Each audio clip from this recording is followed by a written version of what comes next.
Bonjour à tous, le Rav Zalman Nochig raconte. Quand il était à la Yeshiva au 77J, il faisait toujours attention d'être à l'heure pour Mikveh, Chassidut et la Tfila. Comme ça, il faisait chaque jour. Un jour, c'était après un Farbringen d'un jeudi soir. Il se réveille le lendemain, vendredi. Il se rend compte qu'il est déjà midi. Il était tout bouleversé, il s'est dit que maintenant, oh là là, tout va être, ma journée elle va pas être super. Ça, j'aurai Mikveh en retard, Chassidut en retard, Matul en retard. Et aussi, je devrais faire Miftaim, mettre les tefilines aux gens. Il était bouleversé.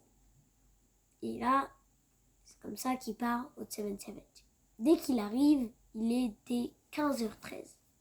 Le rabbi, il avait l'habitude à Mincha chez le rabbi, c'était à 15h15.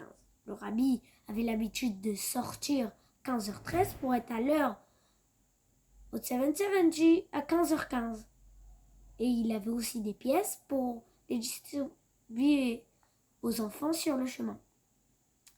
Alors lui, il s'est mis tout derrière les jeunes hommes pour que le rabbi ne le voie même pas. Il s'est dit que si j'ai pas fait Mikveh, c'est la honte si le rabbi me voit. Il s'est mis tout derrière. Le rabbi, il sort, il passe, il donne les pièces aux enfants. Ça passe 20 secondes, 30 secondes, 1 minute. Ça prend pas tellement de temps pour donner des pièces aux enfants. Il s'avère qu'il a continué, il a donné aussi au jeune homme. Il n'avait même pas le temps de réfléchir quand le rabbi il se retrouve devant lui, il ne savait pas quoi faire. Alors au moins, il voulait pas toucher le rabbi. Il met ses doigts pour pas toucher le rabbi. Le rabbi fait un grand sourire et reprend la pièce. Il met bien la main de Reb Zalman Nochig et il le touche bien dans la paume de sa main. Et il l'encourage. Zalman Nochig, il était bouleversé. Il s'est dit non seulement que j'ai pas fait Mikveh, mais en plus le rabbi m'a touché. Normalement, si je reçois $1 ou recevoir une bracha du rabbi, je fais toujours attention de faire Mikveh. Alors, il part chez son mashpia, le Rav Zachi. Et il explique tout. Rav Zachi, il explique. Il a dit, Zalman, le rabbi voulait t'expliquer que même dès que ta journée, elle n'a pas bien commencé, tu peux toujours bien continuer et faire tchouva besimcha.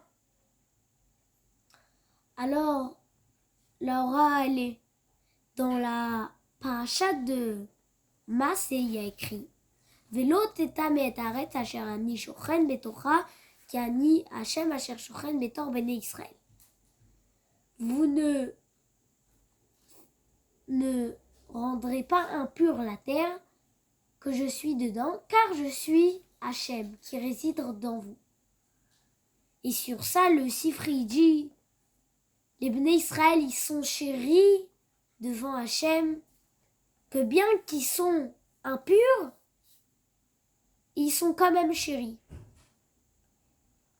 Et Hashem, il est toujours avec un juif, même dès qu'il est dans la plus grande impureté. Et même s'il fait des avérotes, et il faut pas se dire que c'est bon, elle est pas bien notre journée, non, mais faire tchouva besimcha. Alors